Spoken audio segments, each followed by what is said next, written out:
அனைவருக்கும் வணக்கம். இன்னைக்கு பல்வேறு விஷயங்களை நம்ம பேச போறோம். அதனால சேனலுக்குள்ள வந்தவங்க ஸ்கிப் பண்ணாம பாருங்க. என்னென்ன விஷயம் அப்படின்றத நான் வரிசையா சொல்றேன், கேட்டுக்கங்க. இன்னைக்கு அதிமுகல இருந்து நிறைய பேர் பிரிஞ்சு வந்து தமிழக வெற்றி கழகத்துல இணையிறது அவங்களுக்கு சாதகமா பாதகமா அப்படின்ற விஷயம். இதெல்லாம் வந்து இன்னைக்கு பெரிய ஃபோக்கஸ் பண்ணிக்கிட்டு இருக்கிற நம்மளுடைய செய்தி சேனல்ஸ் திமுக குடும்பத்துல இருந்தே ஒரு ஆள் நம்மளுடைய டிவிக்கில வந்து இணைஞ்சிருக்காங்க. அதை பத்தி யாருமே பேசல. நாளைக்கு டெல்லி செல்லும் நம்மளுடைய முதல்வர் அதாவது பிரதமரை சந்திச்சு எப்படி 2 பேரும் கூட்டணி வச்சுக்கிற போற விஷயத்தை பத்தி பேச போறாங்களா அப்படின்றத நம்ம டீடைல்டா பேச போறோம். அதுக்கு ஊடால மத்திய அரசோட ஒரு முக்கியமான ஒரு அறிவிப்புக்கு எதிர்ப்பு தெரிவிச்சிருக்கிற அண்ணாமலை அவர்கள் இதை பத்தி நிறைய விஷயங்கள் நம்ம பேச போறோம். இதுக்கெல்லாம் முன்னாடி நம்ம வந்து விவசாயிகளுக்கான நேத்து நம்மளுடைய முதல்வர் வந்து பயிர்கடன் தள்ளுபடி விஷயம் அப்படின்றத சொல்லியிருப்பாங்க. அது நிறைய பேருக்கு வந்து ஒரு மன வருத்தத்தையும் சொன்னதை வந்து செய்யாம வேற மாதிரி செஞ்சிருக்காங்களே அப்படின்ற ஒரு சந்தேகத்தையும் ஏற்படுத்தி இருக்கு. இதெல்லாம் பாத்தீங்கன்னா இதுதான் சாக்கு அப்படின்னு சொல்லிட்டு ஒட்டுமொத்த இதெல்லாம் ஸ்கேமு அப்படின்னு சொல்லிட்டு திமுக வந்து இறங்கி அடிக்க ஆரம்பிச்சிருக்கு. இதுக்கான விளக்கத்தையும் நான் கொடுக்கலான் இருக்கேன்.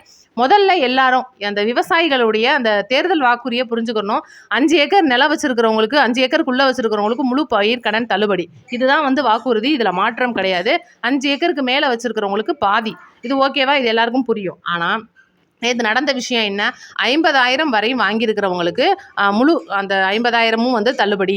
அதுக்கப்புறம் 50,000த்துக்கு மேலே வாங்கியிருக்கிறவங்களுக்கு 40,000 30,000 அந்த மாதிரியான தள்ளுபடி. அந்த மாதிரிலாம் நான் சைடில் உங்களுக்கு லிஸ்ட்டு போட்டிருக்கேன். யார் யார் எவ்வளோ வாங்கியிருக்கீங்கன்றதுல உங்களுக்கே விவரம் புரியும். சிறு விவசாயிகள்னா யார், குறு விவசாயிகள்னா யார், இதெல்லாம் நான் பழைய வீடியோவில் ஏற்கனவே சொல்லிட்டேன்.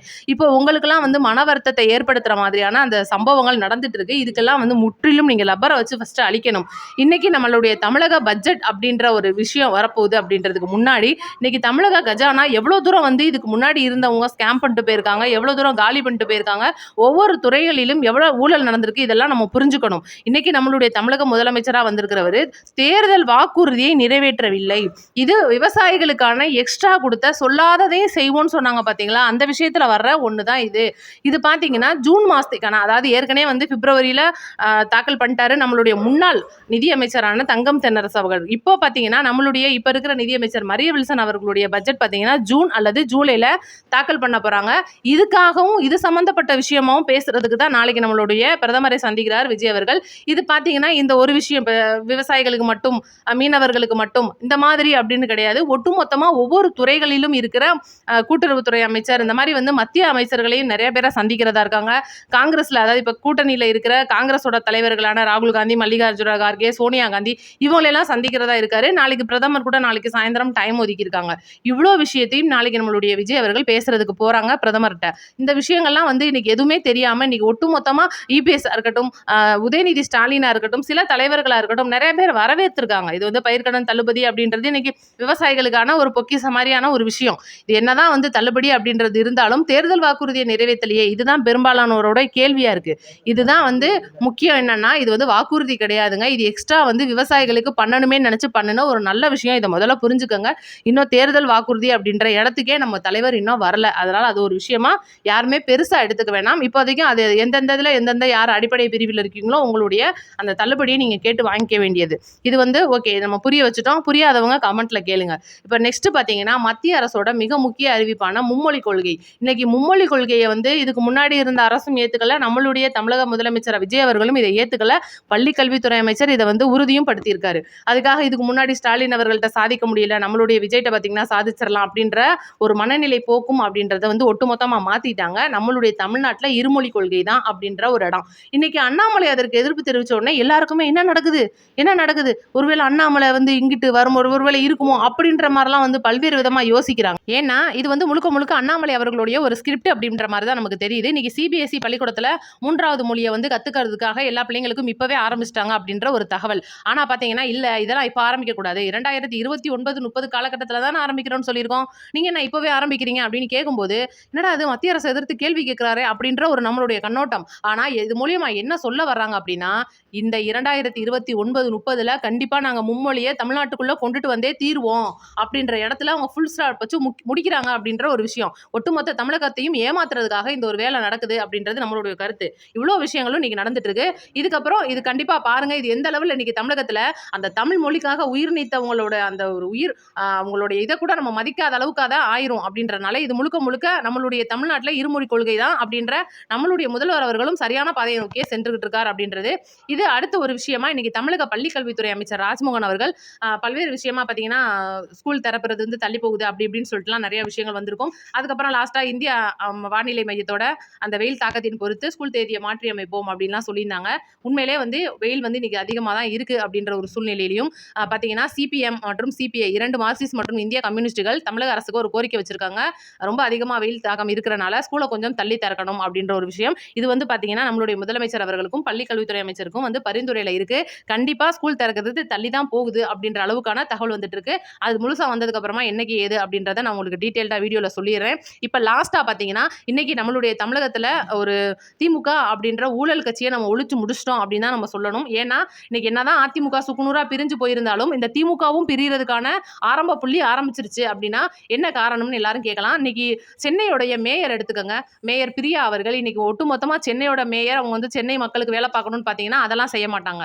அவங்க வந்து அவங்களுடைய பர்சனல் ஒர்க்லையும் முழுக்க முழுக்க அவங்க கட்சி சார்ந்த அவங்களுடைய அந்த ஒரு கட்சி சார்ந்த சொம்புலையும் ரொம்ப ஆர்வமாக இருக்கிறவங்க இன்னைக்கு மேயர் பொறுப்புல இருந்தே தூக்க போறதுக்கான ஏக விஷயங்கள் நடந்துட்டு இருக்கு. சேகர் பாபு அவர்களுடைய முழுக்க முழுக்க சொம்பா மாறி இன்னைக்கு திமுகவுடைய சொம்பா மாறி மக்களை வந்து மதிக்காம ஏழை எளிய மக்கள்கிட்ட எல்லாம் வந்து இவங்க என்னமோ பெரிய டாடா பிர்லா குடும்பத்தோட இருந்து வந்தவங்க மாதிரியும் எப்பவுமே பார்த்தீங்கன்னா முழுசா வந்து பான்ஸ் பவுடர்லயே நம்ம வந்து பிறந்து வளர்ந்துருக்கோன்ற மாதிரியும் ஒரு மேலே அப்படியே அவங்கலாம் வந்து கீழே சிகப்பு கமல விரிச்சு தான் நடந்து வரவங்க மாதிரி வந்து ரொம்ப ஹெட் வெயிட்டோட நடந்துட்டு இருப்பாங்க. இது எல்லாருக்குமே தெரிஞ்ச விஷயம் தான். அந்த ஒரு வகையில பல்வேறு விஷயங்கள்ல அவங்க சிக்க போறாங்க அப்படின்ற ஒரு மிகப்பெரிய தகவல் வந்திருக்கு. இது நம்மளுடைய தமிழக முதலமைச்சர் அவர்களுக்கு ஒரு குற்றச்சாட்டு மாதிரியே வைக்கப்பட்டிருக்காங்க. அது என்ன ஏது அப்படின்றத விவரமும் நான் சொல்லிடுறேன். இப்போ லாஸ்ட்டாக அதே திமுகல இருந்து இன்னைக்கு விசிகா பிரிஞ்சு நம்மளுடைய தமிழக வெற்றி கழகத்தில் இணைஞ்சு கூட்டணி ஆட்சிக்கு சம்மதிச்சு எல்லா விஷயமும் போயிட்டு இருக்கும்போது பெரம்பலூர் மாவட்டம் குன்னத்தில் சிவசங்கர் அப்படின்ற எம்எல்ஏ ஜெயிச்சதுக்காக அங்கே வந்து நன்றி தெரிவிக்கும் விழால திமுக காரங்க போயிட்டு இருக்கும்போது விசிகாவினரிடையே என்ன பஞ்சாயத்துனா அங்கே அவங்களுடைய ஒரு சின்ன கூட்டம் கட்சி அலுவலகம் அங்கே இருக்கு. அப்படி இருக்கும்போது ஒரு 10 பேர் கூட்டமாக நின்றுட்டு இருக்கும்போது திமுக காரங்க போகும்போது ராசா அவர்களுடைய ஆபாச பதிவு விடுதலை சிறுத்தைகள் தலைவர் திருமாவளவனை நோக்கி அப்படின்றனால அது ரொம்பவே கேவலமான பதிவுல 2 பேரும் என்னப்பா இப்படிலாம் பேசியிருக்காங்கன்னு சொல்லி பேச்சுவார்த்தை ஆரம்பிச்சது அடிதடி கலவரமாகி ஒட்டுமொத்தமா அந்த இடமே கொஞ்ச நேரத்துல ரத்த கலரி ஆயிருச்சு அப்படின்ற மாதிரி ஆயிருச்சு. காவல்துறையினர்லாம் வந்து நிறைய பேர் வந்து பிரிச்சு விட பார்த்தாங்க. ஆனாலும் கூட இது வந்து சுத்தமா சரிப்பட்டு வராதுன்ற அளவுக்கு அப்புறம் ஒரு வழியா தடியடியை நடத்தி கலைச்சு விட்டுருக்காங்க. இதுல என்ன நடக்குது அப்படின்னா இன்னைக்கு திமுக காரங்களுக்காகத்தான் அந்த முழுக்க காவல்துறையினும் வேலை பார்த்தாங்க அப்படின்ற ஒரு தகவல். ஏன்னா அடிச்ச திமுக காரங்களுக்கே ஆதரவா இருக்காங்க. அடி வாங்கின சிறுத்தைகள் பார்த்தீங்கன்னா ஓரமா இருக்காங்க. இதெல்லாம் வந்து நீங்க வீடியோலயே பார்த்துருக்கலாம். ஒரு சில பேர் தாக்கவும் செஞ்சாங்க, தாக்கவும் பட்டாங்க. இவ்வளவு விஷயங்களும் நடந்துச்சு.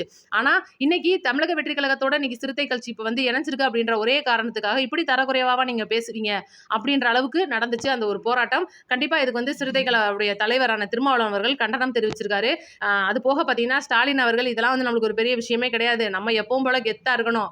இருக்கிற டிரான்ஸ்ஃபார்மர்ல பூரா கரண்ட் புடுங்கி விடு, மக்களுக்கு கரண்ட் வரக்கூடாது, அதிக வெயில்ல அவங்க புழுங்கியே சாகணுன்ற அளவுக்கு இன்னைக்கு ஏகப்பட்ட விஷயங்கள் அந்த இபில நடந்துட்டு இருக்கு. அந்த விஷயம் தமிழகம் முழுவதும் பரவுது. இன்னைக்கு முழுக்க இருக்கிற லோக்கல் பாலிடிக்ஸ் அப்படின்றது தமிழகத்துல மேலோங்கி இருக்கிறனால இன்னைக்கு ஒட்டுமொத்தமா நேத்தெல்லாம் பாத்தீங்கன்னா நீலாங்கரையில முதல்வர் அவருடைய வீட்டுக்கு கொஞ்சம் தள்ளி கரண்ட் போயிருச்சு. ஆனா அந்த பணக்காரங்க இருக்கிற ஏரியால எல்லாம் கரண்ட் போகலையே, எங்களுக்கு மட்டும் எப்படி போகுதுன்னு சொல்லிட்டு அங்க இருக்கிற மக்கள் குற்றச்சாட்டே வைக்கிறாங்க. ஆனா அதுக்கு அதிகாரிகளால பதில் இல்ல. ஏன்னா அவங்க பூராமே வந்து சொம்பு ஆட்கள். அந்த மாதிரி இன்னைக்கு தமிழக வெற்றி கழக ஒரே ஒரு எம்எல்ஏ போய் நின்று அங்க வந்து பேசி ஒண்ணுமே ஆக போறது இல்ல. இன்னைக்கு நான் என்ன கேட்கிறேன், பொதுமக்களாகிய நீங்கள் உங்க ஏரியால கரண்ட் போகுது அப்படின்னா அதுக்கான காரணம் என்னவா இருக்கும்? ஒரு புயல் அடிக்குதுங்க, மழை கீழே விழுந்துருச்சு, அதனால நாங்க கரண்ட் அமர்த்தி வைக்கிறோம்னு ஒரு காரணம் சொல்லலாம். இல்லங்க அதிகமா மழை பெய்து வேலை பார்க்க முடியலன்னு ஒரு காரணம் சொல்லலாம். பழுது அடைஞ்சிருச்சு அந்த டிரான்ஸ்ஃபார்மரோ அதுல இருக்கிற வயர் கம்பிகளோ மாத்த போறவங்கன்னு சொல்லி ஒரு காரணம் சொல்லலாம். அட மின் பற்றாக்குறையா இருக்குங்க அப்படின்றனால கூட ஒரு காரணம் சொல்லலாம். ஆனா குறிப்பிட்ட ஏரியாக்களுக்குலாம் நாங்க கொடுப்போம், டிவிகே காரங்க எம்எல்ஏவா வந்த ஏரியாவுக்கு மட்டும், குறிப்பா கொளத்தூர் ஏரியா, நீலாங்கரை ஏரியா, இந்த மாதிரி ஏரியாக்கெல்லாம் நாங்க கொடுக்க மாட்டோம் அப்படின்னா இது என்ன மாதிரியான ஒரு காரணமா இருக்கு யோசிச்சு பாருங்க. அப்ப 10 திமுக காரங்க சேர்ந்து நடுரோட்ல உட்காந்து சமன் கூட்டி உட்காந்து நாங்க போராட போனோம்னு போயிட்டா அந்த மக்கள் மிச்சம் இருக்கிற மக்கள் டிவிகேவுக்கு ஓட்டே போட்டிருந்தாலும் பரவாயில்ல, நம்மளும் நம்மளுக்காகத்தானே போராட போறோம்னு உட்காடுறாங்க. கூட்டம் சேருது. இது காவல்துறை வந்து திணறாங்க. இவ்வளவு விஷயமும் இன்னைக்கு தமிழகத்துல மாற்று மாதிரியான யோசிச்சு இன்னைக்கு வந்து ரீல்ஸ்லால நீங்க வந்திருக்கீங்க ஆட்சிக்கு. இன்னைக்கு முதல்வர் பண்றது எதுவுமே சரியில்லை, அவர் கொடுத்த வாக்குறுதியை நிறைவேற்றலன்னு சொல்ற உதயநிதி அவர்களுக்கு நான் நாக்கப்படுங்கிற மாதிரி ஒண்ணு கேட்கிறேன். நீங்க ஆட்சிக்கு வந்து 2 வருஷம் கழிச்சு தான் அந்த 1000 ரூபான்றது போட்டீங்க. அதுவும் என்ன எல்லாருக்குமா போட்டீங்க?